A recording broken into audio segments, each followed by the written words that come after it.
ये सिर्फ एक चुनावी नतीजे का विश्लेषण नहीं है। आज हम अरुणाचल प्रदेश की एक दूर-दराज सीट तालिहा की कहानी देखेंगे। एक ऐसी कहानी जो हमें बताती है कि कैसे किसी भी जगह की राजनीतिक जमीन रातों रात बदल सकती है। तो चलिए इस कहानी के पतन और फिर यहाँ से नवीनीकरण की रणनीति को गहराई से समझने की कोशिश करते हैं। हमारा आज का सफर 5 हिस्सों में बटा होगा। पहले हम तालिहा की जमीन और वहां के लोगों को समझेंगे, फिर हम आंकड़ों की दुनिया में गोता लगाएंगे, उसके बाद नतीजों के पीछे की वजहों की पड़ताल करेंगे, फिर देखेंगे कि वापसी का ब्लूप्रिंट कैसा हो सकता है, और आखिर में हम इस पूरी बात को डेटा से आगे ले जाकर लोगों की गरिमा से जोड़ेंगे। तो चलिए शुरू करते हैं पहले हिस्से से। कहते हैं सारी राजनीति की शुरुआत जमीन से होती है, और जब तक आप जमीन की हकीकत को नहीं समझते तब तक कुछ भी समझना मुश्किल है। तो तालिया है कहाँ? देखिए, ये सिर्फ एक चुनावी क्षेत्र नहीं है। ये अरुणाचल प्रदेश के ऊपरी सुबनसिरी जिले में बसा एक एकदम दूरदराज सीमा से लगा हुआ इलाका है, और इसकी यही भौगोलिक स्थिति इसे राजनीतिक और सामरिक दोनों ही लिहाज से बहुत अहम बना देती है।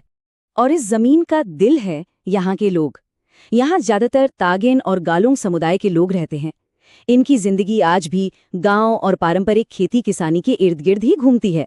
तो जाहिर है इनके जो असल मुद्दे हैं वो भी जमीन से, इनकी बुनियादी जरूरतों से ही जुड़े हुए हैं।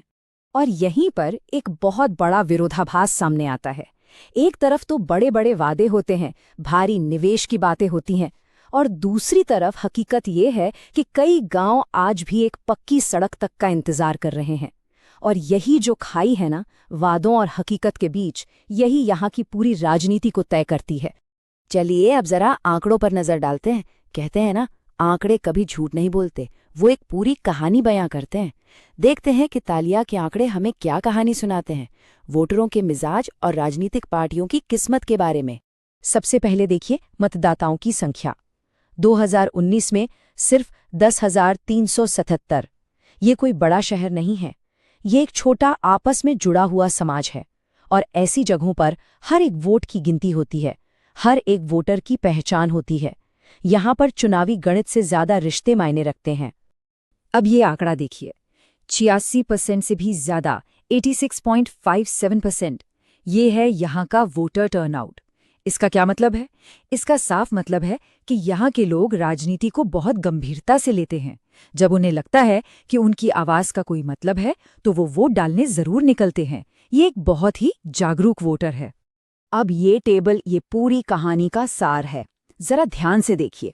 2014 कांग्रेस निर्विरोध जीतती है, 100% वोट, ठीक है।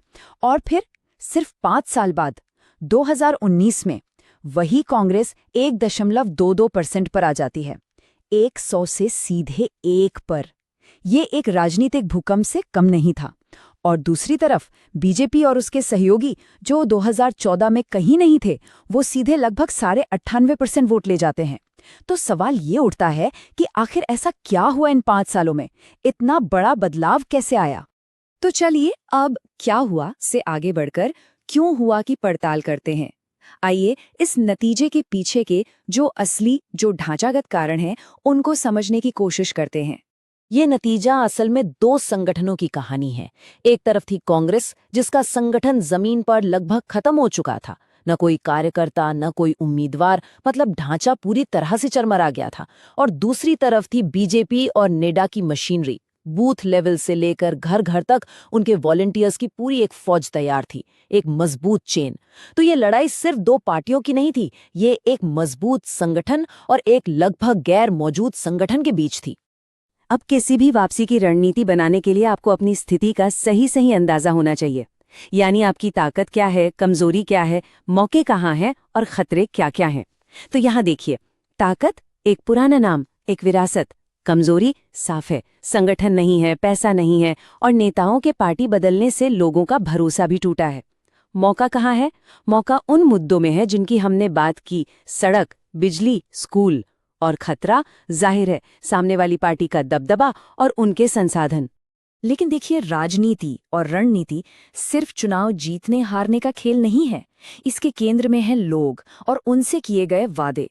हमारे संविधान का भी यही मूल मंत्र है कि हर नागरिक की गरिमा को बनाए रखा जाए, और ये गरिमा आती है एक जिम्मेदार संवाद से, जहां वादों की जवाबदेही तय हो, सिर्फ बातें नहीं बल्कि काम। तो विश्लेषण तो हो गया, अब सवाल ये है कि आगे का रास्ता क्या है, यहां से वापसी कैसे हो सकती है। चलिए अब एक एक्शन प्लान देखते हैं, एक ऐसा ब्लूप्रिंट जो सिर्फ बातें नहीं करता बल्कि कदम दर कदम रास्ता दिखाता है। किसी भी वापसी का पहला कदम हमेशा एक ही होता है, लोगों को सुनना। ये जो आप देख रहे हैं, ये दिखाता है कि तालिहा के लोगों के लिए सबसे बड़े, सबसे जरूरी मुद्दे कौन से हैं। लिस्ट में सबसे ऊपर क्या है? हर मौसम में चलने वाली सड़कें, फिर बिना रुके बिजली और युवाओं के लिए नौकरियां। कोई भी राजनीति इन्हीं मुद्दों से शुरू होनी चाहिए। और इन मुद्दों पर काम करने के लिए ये है एक 90 दिन का एक्शन प्लान। देखिए, पहले 2 महीने यानी 60 दिन सिर्फ 2 काम करने हैं। जमीन पर उतरकर लोगों को सुनना और अपनी टीम को फिर से खड़ा करना। उसके बाद के 30 दिन हैं मुद्दों पर अभियान चलाने और सही गठबंधन बनाने के। और आखिरी के 2 हफ्ते, चुनाव के दिन तक, सारा फोकस सिर्फ एक चीज पर, हर एक वोटर को बूथ तक लेकर आना। लेकिन कोई भी प्लान बिना सही चेहरे के कामयाब नहीं हो सकता। तालिहा जैसी जगह के लिए 2 तरह के चेहरे काम कर सकते हैं। एक, कोई जोशीला युवा नेता जो नई पीढ़ी को अपनी तरफ खींच सके, या फिर कोई ऐसा सम्मानित बुजुर्ग जिनकी बात पूरा समाज सुनता हो। लेकिन दोनों में एक बात कॉमन होनी चाहिए, भरोसेमंद चेहरा और साफ सुथरी छवि। तो अब हम अपने आखिरी हिस्से में आ गए हैं। यहाँ हम डेटा और रणनीति से थोड़ा ऊपर उठकर बात करेंगे कि इन सब का असल मकसद क्या है। तो सवाल फिर वही है कि वापसी का, नवीनीकरण का असली रास्ता कहाँ से शुरू होता है। क्या ये सिर्फ आंकड़ों और चुनावी मैनेजमेंट का खेल है, या फिर इसकी शुरुआत कहीं ज्यादा गहरी, हमारे सिद्धांतों और मूल्यों से होती है। आज की राजनीति में लोगों से जुड़ने का मतलब सिर्फ उनका डेटा इकट्ठा करना नहीं है, इसका मतलब है उनका विश्वास जीतना।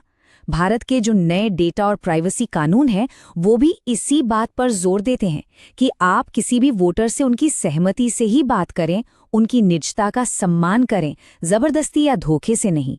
यही एक गरिमापूर्ण राजनीतिक रिश्ते की पहली शर्त है। तो लक्ष्य सिर्फ एक चुनाव जीतना नहीं होना चाहिए।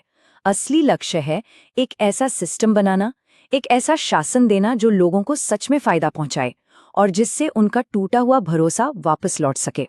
और आखिर में बात बस इतनी सी है, असली सफर आंकड़ों को समझने से शुरू होता है, चुनाव जीतने तक जाता है और फिर उस जीत को अच्छे शासन में तब्दील करने पर खत्म होता है। ऐसा शासन जो लोगों की जिंदगी में सचमुच कोई बदलाव ला सके। ये मकसद किसी भी एक चुनाव से कहीं ज्यादा बड़ा है। अगर आप एक जनकेंद्रित नेता बनना चाहते हैं और अपने निर्वाचन क्षेत्र का विकास करना चाहते हैं, तो blueprintstrategies.ai से mgr@blueprintstrategies.ai पर संपर्क करें या 08042041602 पर कॉल करें। राजनीति से परे उद्देश्य।